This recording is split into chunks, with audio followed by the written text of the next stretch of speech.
Om Swastiastu. Assalamualaikum warahmatullahi wabarakatuh. Shalom nama budaya. Salam sejahtera untuk kita semua. Salam harmoni. Halo semuanya, perkenalkan kami dari kelompok 5 teori bilangan akan membawakan materi mengenai bilangan prima. Anggota dari kelompok 5 terdiri dari yang pertama yaitu Tu Ayurini Puspitasari dengan NIM 211-3611032. Selanjutnya saya sendiri yaitu Made Sendriani dengan NIM 211-3611079. Dan yang terakhir ada Nilo Ayu Sriasmini dengan NIM 211-3011040.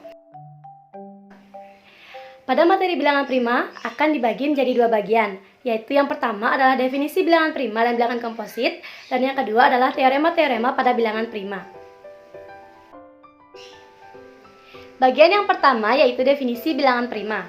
Definisi 1. Suatu bilangan bulat P lebih besar dari 1 yang tidak mempunyai faktor positif kecuali 1 dan P disebut dengan bilangan prima. Sedangkan bilangan bulat yang lebih dari 1 dan bukan bilangan prima disebut dengan bilangan komposit. Maknanya, bilangan prima adalah bilangan yang hanya mempunyai dua faktor, yaitu 1 dan bilangan itu sendiri. Sedangkan, bilangan yang bukan termasuk bilangan prima disebut dengan bilangan komposit. Contohnya yaitu, contoh yang pertama, 2, 3, 5, 7, 11, 13, 19 adalah bilangan prima. Sedangkan 4, 6, 8, 9, 10, 12 dan seterusnya adalah bilangan komposit. Teman-teman perhatikan bahwa 1 bukanlah bilangan prima dan bukan pula bilangan komposit. 1 disebut dengan unit.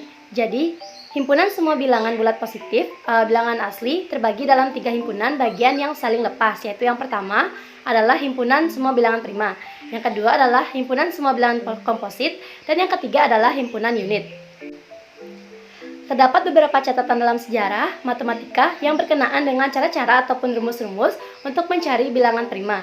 Di antara catatan sejarah itu terdapat yaitu yang pertama, suatu metode untuk mencari bilangan prima yang lebih kecil dari bilangan yang ditentukan pertama dibuat oleh matematikawan Yunani yang bernama Eratosthenes lebih dari 200 tahun yang lalu. Metode ini dikenal dengan sebutan The Sieve of Eratosthenes. Misalnya, untuk mencari bilangan-bilangan prima yang lebih kecil dari 100. Pertama, dibuat sebuah tabel yang memuat bilangan dari 1 sampai dengan 100. Selanjutnya, proses mencari bilangan prima menggunakan The Sieve of Eratosthenes adalah sebagai berikut. Yang pertama, yaitu coretlah bilangan 1, karena 1 bukan bilangan prima. Yang kedua, lingkarilah bilangan 2, bilangan prima terkecil. Kemudian, coretlah setiap bilangan kelipatan 2, karena bukan termasuk bilangan prima. Ketiga, lingkarilah bilangan 3. Kemudian, coretlah semua bilangan kelipatan 3. Yang keempat, lingkarilah bilangan 5, kemudian coretlah semua kelipatan 5. Dan yang terakhir atau yang kelima yaitu bilangan prima selanjutnya adalah 7, lingkarilah 7, kemudian coretlah semua bilangan kelipatan 7. Karena 7 adalah bilangan prima yang terbesar yang lebih kecil dari 10, maka semua bilangan yang tersisa yang belum dilingkari termasuk ke dalam bilangan prima. Baik, pembahasan selanjutnya adalah teorema-teorema bilangan prima. Teorema 1. Setiap bilangan bulat n dapat dibagi oleh suatu bilangan prima. Contohnya, 12 sama dengan 2 dikali 2 dikali 3. Itu artinya, setiap bilangan bulat 12 dapat dibagi oleh bilangan prima 2 dan 3. Juga dengan 105 dapat dibagi oleh 3, 5, dan 7. 110 dapat dibagi oleh 2, 3, 5, dan 7. Dan 385 dapat dibagi oleh 5, 7, dan 11. Teorema kedua. Setiap bilangan bulat positif yang lebih besar daripada 1 adalah suatu bilangan prima atau bilangan tersebut dapat dinyatakan sebagai perkalian dari bilangan-bilangan prima yang disebut dengan bilangan komposit. Bilangan-bilangan komposit tersebut bisa saja memiliki faktor-faktor yang sama sehingga dapat dinyatakan sebagai bilangan berpangkat. Contohnya, 12 sama dengan 2 dikali 2 dikali 3 dapat ditulis sebagai 2 pangkat 3 dikali 3. Karena 12 dapat dibagi, maka 12 merupakan bilangan komposit. Begitu pula dengan 180. Faktor dari 180 adalah 2 dikali 2 dikali 3 dikali 3 dan dikali 5. Dapat ditulis sebagai 2 pangkat 3 dikali 3 pangkat 2 dikali 5. Kemudian 5544. Faktor dari 5544 yaitu 2 dikali 2 dikali 2 dikali 3 dikali 3 dikali 7 dikali 11. Dapat ditulis sebagai 2 pangkat 3 dikali 3 pangkat 2 dikali 7 dikali 11. Teorema 3. Jika n adalah suatu bilangan komposit, maka N memiliki faktor K dengan K lebih besar daripada 1 dan K lebih kecil atau sama dengan akar N. Apakah 223 dan 377 merupakan bilangan prima atau bukan? Kita coba selesaikan dengan membagi 223 dengan 2, 3, 5, 7, 11, dan 13. Ternyata 223 tidak terbagi oleh angka-angka tersebut, sehingga dapat kita simpulkan bahwa 223 merupakan bilangan prima. Kemudian kita coba bagi 377 dengan 2, 3, 5, 7, 11, dan 13. Ternyata angka 377 dapat dibagi oleh 13, sehingga dapat kita simpulkan bahwa 377 merupakan bilangan komposit, bukan merupakan bilangan prima. Teorema 4. Jika P merupakan bilangan prima dan P membagi AB, maka P membagi A dan P membagi B. Contoh suatu bilangan bulat yaitu 210. Kita dapat nyatakan bahwa faktor dari 210 yaitu 2 kali 3 dikali 5 dikali 7. Dapat juga dinyatakan dengan 210 membagi 2, 210 membagi 3, 210 membagi 7, dan 210 membagi 5. Ataupun letak dari faktor-faktor tersebut diubah, hasilnya tetap sama yaitu 210. Teorema yang kelima mengenai dasar aritmatika. Teorema dasar aritmatika di mana menyatakan bahwa faktorisasi dari suatu bilangan bulat kita simpulkan dengan n lebih besar dari 1 ke bilangan-bilangan prima adalah tunggal. Di mana setiap bilangan bulat positif kita simpulkan dengan n lebih besar dari 1 dapat dinyatakan sebagai suatu perkalian bilangan-bilangan prima dan representasi tersebut unik.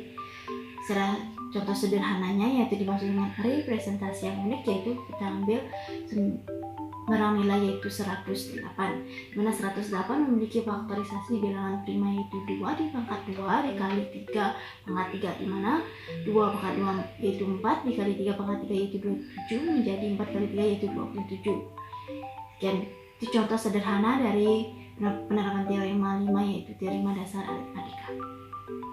Baik, kita lanjutkan untuk teorema yang ke-6 yaitu teorema dari Euclid.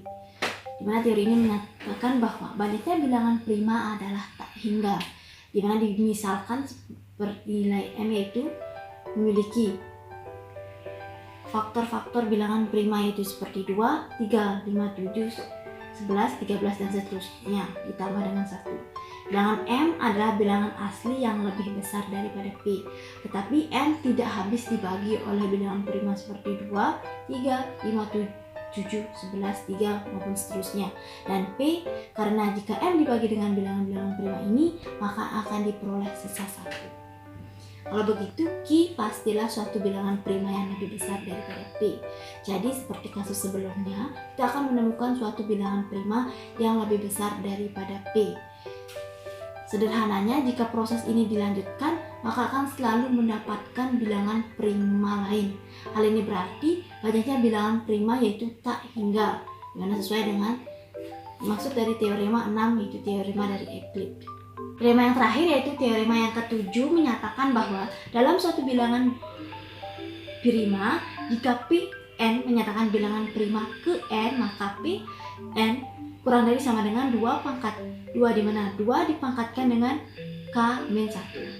Contohnya, sebagai contoh sederhana kita ambil barang nilai yaitu 5,8 dan 9 sama dengan 1. Dikatakan bahwa 5,8 dan 9 saling prima sekaligus saling prima dua-dua, sebab 5,8 sama dengan 5,9 dan juga sama dengan 8,9. Dengan hasil 1 yaitu 3,9, 4, dan 8 sama dengan 1.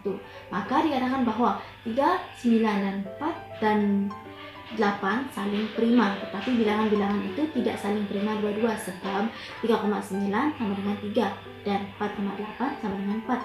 Meskipun 3,4 sama dengan 4,9 itu juga sama dengan 3,8 dan juga sama dengan 8,9 sama dengan 1. Untuk contoh lainnya agar lebih menambah pemahaman mengenai teorema 7 ini, yaitu sebagai contoh kita menyatakan suatu bilangan bulat dalam bentuk kanonik adalah sebagai berikut. Misalkan kita ambil sembarang nilai itu nilai A sama dengan 2093 karena 45 kurang dari akar pangkat 2 dari 2093 dan kurang juga dari 46, kita cukup mencoba bilangan-bilangan prima. di antara 2, 3, 5, 7, 11, 13, 17, 19, 23, 29, 31, 37, 41 maupun 43. Itu di antara bilangan prima 2 dan juga 46. Langsung saja, di mana langkah pertamanya yaitu 2093 tersebut kita bagi dengan bilangan prima, dimulai di bilangan prima terkecil yaitu dimulai dari bilangan prima 2. Jika tidak bisa kita lanjut ke 3, 5, maupun 7 seterusnya. Dan langsung saja 2093 dapat dibagi dengan bilangan prima 7, mendapatkan hasil 299. Langkah selanjutnya sama, itu kita cari bilangan prima yang dapat membagi 299, yaitu nilai 13. Dengan 299 dibagi dengan 13 yaitu 23.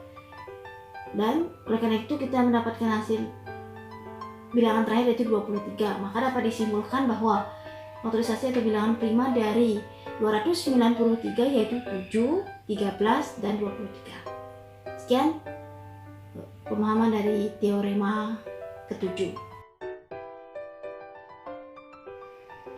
Baik, sekian presentasi dari kelompok kami. Kami mohon maaf apabila ada kesalahan. Kami akhiri dengan Parama Santi. Om Santi Santi Santi Om.